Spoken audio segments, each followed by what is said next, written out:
Bonjour à toutes et à tous, et puis bienvenue sur cette chaîne Le Chemin d'Akita pour la troisième histoire de la série des remerciements des chevaux.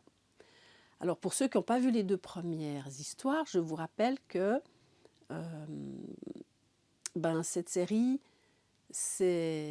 d'abord cette chaîne, c'est une impulsion du cœur, comme je l'ai déjà dit souvent, où je partage avec vous des souvenirs d'expériences vécues depuis le cœur avec mes chevaux, avec mes élèves.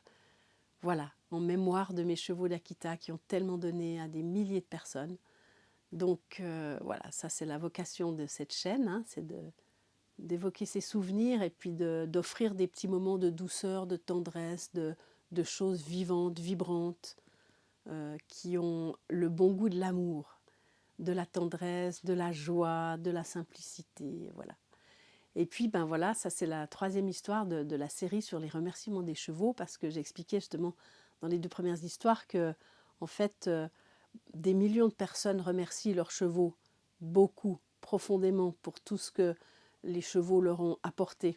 Il y a d'innombrables remerciements, de témoignages sur Internet, de personnes qui remercient les chevaux. Et moi, j'en fais partie, évidemment. Mais par contre, on ne parle pas souvent de la capacité qu'ont les chevaux à nous remercier aussi. Et donc voilà, j'ai quelques anecdotes à partager avec vous sur des remerciements qui étaient pour moi absolument réels et évidents.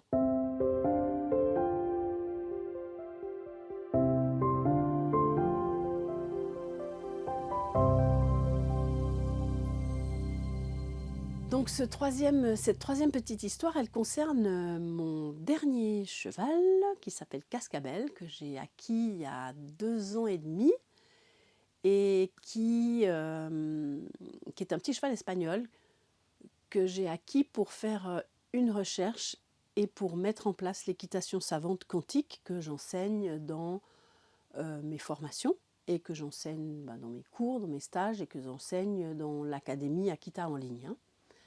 Et donc, ce cheval, il ne travaille pas avec des élèves, ou très très peu, il travaille vraiment qu'avec moi pour que je puisse conduire cette recherche jusqu'au bout dans les meilleures conditions. Et donc, c'est un petit cheval, quand j'étais le voir à Biarritz, donc je ferai une série sur Cascabel d'ailleurs, mais voilà. Là, je le sors de sa série pour être dans la série des remerciements. Mais juste pour évoquer, ce petit cheval, quand j'ai été le voir à Biarritz, il était tout tordu, il avait les phalanges basculées, il marchait comme ça derrière, il marchait comme ça devant, il était hyper anxieux, il avait peur de tout, il faisait des écarts pour rien. Enfin voilà, la propriétaire, elle le vendait parce qu'elle avait peur de lui. Et puis il était un peu maigre, il avait les crétiliaques qui étaient là, il avait les lombaires au plafond, il avait plein de croûtes un peu bizarres dont on ne savait pas d'où ça venait sur toute la peau, enfin bref, c'était pas vraiment le cheval de rêve pour conduire un travail sur l'équitation savante quantique pour aller dans la haute école. Mais j'ai vu dans son regard quelque chose qui m'a touchée. Et puis quand je l'ai essayé dans un immense paddock, il s'est passé un truc. Il s'est passé un truc incroyable. D'abord, contrairement à ce que me disait la propriétaire, je me suis sentie hyper en sécurité. J'avais l'impression que ce cheval, je pourrais le monter jusqu'à 98 ans. Pourtant, effectivement, il était assez peureux, c'est vrai. Il était beaucoup sur l'œil. Mais malgré ça, je ne me sentais pas en insécurité. Donc ça, c'était déjà, vous savez, au niveau intuitif, dans le bide, quand on a 60 ans, qu'on s'achète un cheval. Vous faites un petit peu plus attention à qui vous achetez, surtout que moi j'ai travaillé des chevaux très dangereux dans ma vie, donc je sais comment physiquement ça peut être extrêmement éprouvant d'avoir des chevaux un peu qui ont des troubles de comportement. Donc à 60 ans, j'avais pas envie de me taper ça. Et j'avais juste envie de faire une recherche sur l'équitation savante quantique. Bon. Et puis, mais par contre, il s'est passé un truc absolument incroyable avec Cascabel. À un moment donné, il s'est mis à pleuvoir. Et puis, il y a quelqu'un qui ouvre son parapluie. Et alors, Cascabel, il fait « Oh !» comme ça, comme Bambi. Vous savez, il s'est arrêté comme ça, avec les jambes écartées. Et là, je me suis dit, alors là, c'est l'heure de vérité. hein. Il avait les naseaux comme ça, les oreilles tendues vers le parapluie. Je me suis dit: «Ben, là, c'est l'heure de vérité. Là, je me sentais en sécurité jusqu'à maintenant, on va voir si c'est vrai». Et là, il m'a fait un truc, mais trop génial. Il était comme ça face au parapluie, complètement tétanisé, d'accord? Moi, j'essayais de rien me dire, mais ça pouvait partir en demi-tour et loin du bal, embarqué, raide embarqué, hein, d'accord? Ça pouvait. Eh ben non! Qu'est-ce qu'il a fait mon cascabel au bout de 1 minute et demie de tétanie face à ce parapluie? Les premiers gestes qu'il a fait, c'était toutoum en direction du parapluie. Oh! Ah, j'ai dit, mais ça, c'est un guerrier. Alors ça, c'est vraiment un petit cheval de chevalière, quoi. J'étais trop contente d'avoir sous moi un petit cheval courageux. Il était peureux, mais il avait du courage.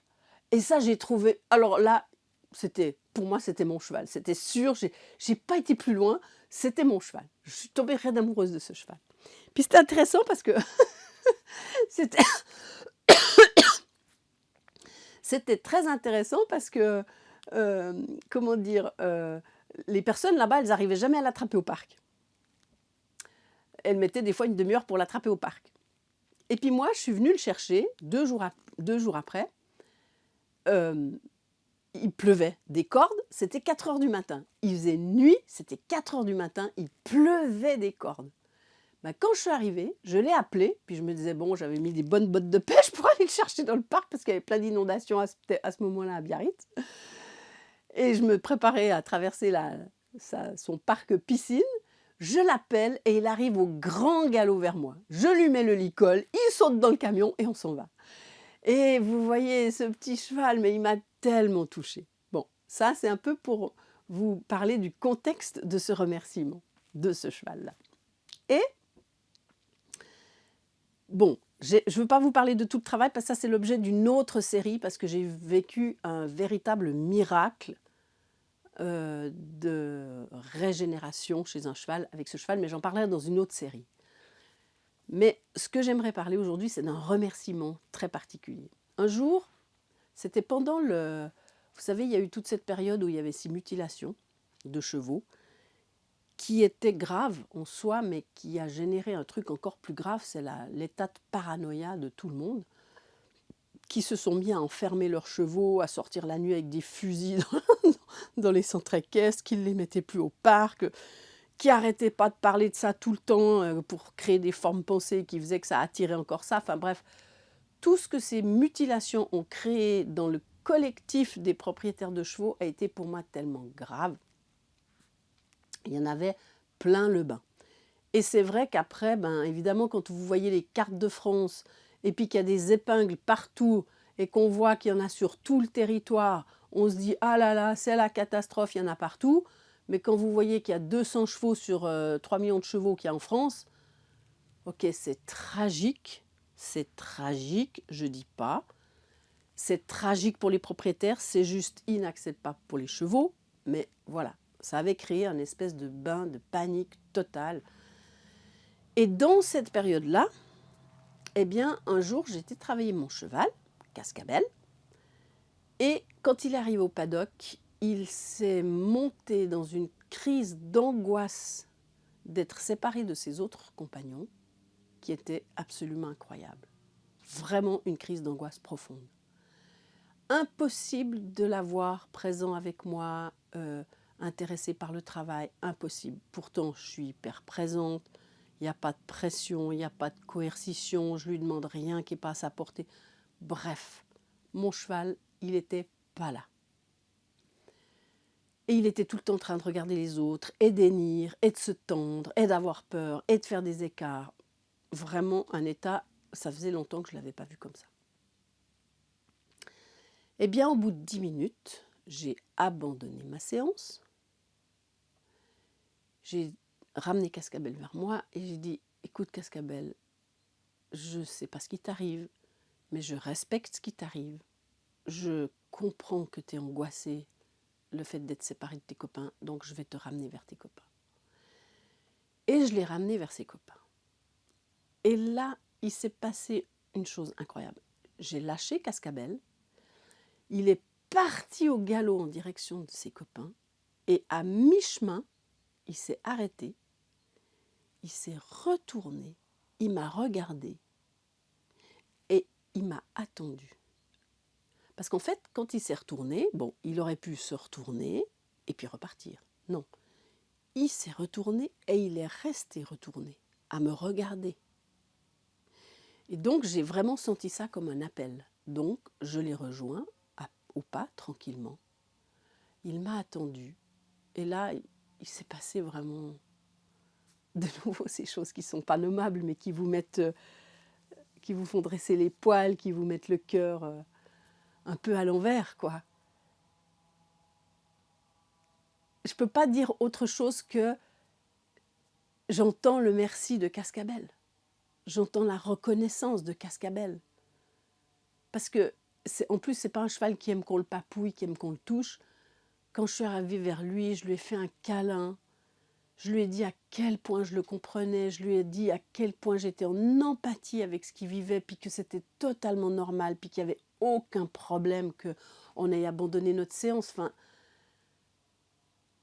vous avez un rapport qui est presque aussi profond qu'avec...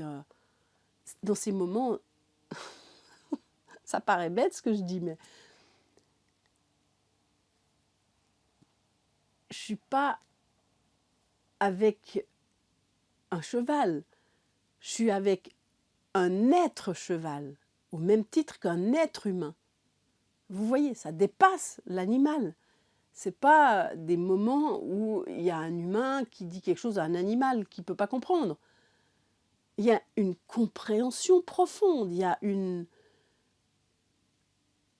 un lien d'âme profond qui s'établit. Et dans ce lien d'âme, il y a des choses qui se transmettent. Et ça, moi, je l'ai ressenti comme vraiment un remerciement. Et voilà, quand je lui ai dit ça, je lui ai fait un petit bisou, un petit câlin. Puis après, il est parti tranquillement vers ses amis. Et vous voyez, c'est tellement intéressant ça, parce que j'ai abandonné ma séance. Et le lendemain, je suis retournée pour travailler avec Cascabel et j'ai eu une séance entière de grâce. C'était juste la grâce, il n'y avait que de la fluidité, il n'y avait que de la décontraction, il n'y avait que de l'écoute profonde réciproque dans tous les exercices gymnastiques que je lui proposais. Il n'y avait que du bonheur d'être ensemble, il n'y avait que de la tranquillité, il n'y avait que de la confiance, de la fluidité, de la beauté. Enfin, c'était une séance de grâce. Ce n'était pas un moment de grâce, c'était une séance de grâce. Et ça aussi, vous voyez, si vous pouviez faire circuler aussi cette vidéo, largement, parce que on peut interpréter ce qui s'est passé dans cette séance où il avait beaucoup d'anxiété. On peut interpréter ça de mille manières, bien sûr. On peut imposer au cheval de se concentrer. On peut s'énerver avec le cheval parce qu'il ne se concentre pas. On peut augmenter les phases pour capter son attention. On peut faire plein de choses. On peut dire que le cheval se fout de nous parce qu'il n'est pas du tout avec nous. Vous voyez, on peut avoir 1000 réactions par rapport à ça, parce qu'en plus, quand le cheval il n'est pas là, qu'il est complètement anxieux, il est dangereux parce qu'il ne vous compte même pas. Donc, il y a 1000 manières de se positionner dans une situation comme ça. Et puis, on peut aussi, si on est contraint d'abandonner tellement ça va loin, on peut aussi se sentir frustré, on peut avoir l'impression qu'il s'est foutu de nous, on peut avoir l'impression d'avoir perdu du temps. Vous voyez, il y a tout plein de choses qui peuvent générer des émotions très négatives dans la relation. Parce que c'est des émotions qui sont négatives en nous, mais qui vont rayonner dans la relation et qui vont impacter le cheval aussi. Et qui vont faire que dans ce moment-là, il n'y a pas de compréhension, il n'y a pas d'écoute, ni de soi-même, ni du cheval. Et Et c'est dommage, parce que là, ben voilà, j'ai pas eu cette posture-là, j'avais fait 30 km pour venir faire mon travail avec mon cheval, en plus c'est un travail de recherche. Pardon. Et puis, ben voilà, j'aurais pu ressentir toutes ces frustrations, tout ça. Ben non, ben non. J'ai choisi d'entendre ce que Cascabel me disait. Et dans cette écoute profonde qui m'a permis d'entendre son niveau d'angoisse, qui était suffisamment clair pour savoir qu'il était juste angoissé d'être séparé des autres, ce jour-là, je ne sais pas pourquoi. Et peu importe, j'ai fait ce choix. Et j'ai reçu 2 remerciements énormes. C'est le remerciement de Cascabel droit derrière, et c'est cette séance de grâce le lendemain où on a fait un saut quantique les 2 au niveau technique, parce qu'on a passé un cap au niveau technique le lendemain. Donc voilà, tout ça, un peu, c'est pour dire aussi à tous les propriétaires de chevaux ou cavaliers que, vous voyez, c'est important de ne pas voir la progression comme un truc linéaire, où on part de A et on arrive à Z. C'est pas comme ça que ça se passe, la progression. La progression, elle se passe comme ça. Après, voilà, on est là. Après, il peut y avoir un événement comme ça. Puis le lendemain, on est là. Et puis on est ici. Puis tout d'un coup, ça monte là. Puis ça redescend là. Puis on va là. On remonte. Tac, tac, tac. C'est pas linéaire, la progression. Et ça, si vous abandonnez cette conception de la progression linéaire qui est liée au temps, mais vous allez faire des progrès d'une rapidité incroyable si vous lâchez prise par rapport au temps et par rapport à cette conception mentale de la progression. Donc voilà cette 3e petite histoire sur un remerciement énorme de cheval qui habite encore mon cœur aujourd'hui et qui l'habitera jusqu'à ma mort. Je pense que quand je vais rentrer dans mon cercueil, je vais rentrer avec toutes ces histoires. Je ne sais pas s'il y aura de la place pour moi, il faudra que je me fasse un grand cercueil en tout cas. Parce qu'il va y avoir toutes ces histoires qui ont empli mon cœur de joie toutes ces années avec mes chevaux et qui m'ont permis de cheminer vers plus d'humilité, plus d'écoute, plus d'ouverture, plus de lâcher prise, plus d'émerveillement, plus de gratitude. Et quand un être comme le cheval vous permet de faire croître ces qualités tellement humaines, bah vous avez gagné votre vie là. Même si vous ne l'avez pas gagné financièrement, vous l'avez gagné à un niveau beaucoup plus profond. Voilà, donc merci de mettre un pouce ou un cœur, d'appuyer sur la cloche, de vous abonner, de faire circuler, parce que ça me fait tellement plaisir de partager ces histoires avec vous, parce qu'elles sont tellement belles à mon cœur et mes yeux, et je pense qu'elles peuvent vous faire beaucoup de bien aussi à vous-même. Je vous fais plein de bisous et je vous dis à très bientôt. Au revoir.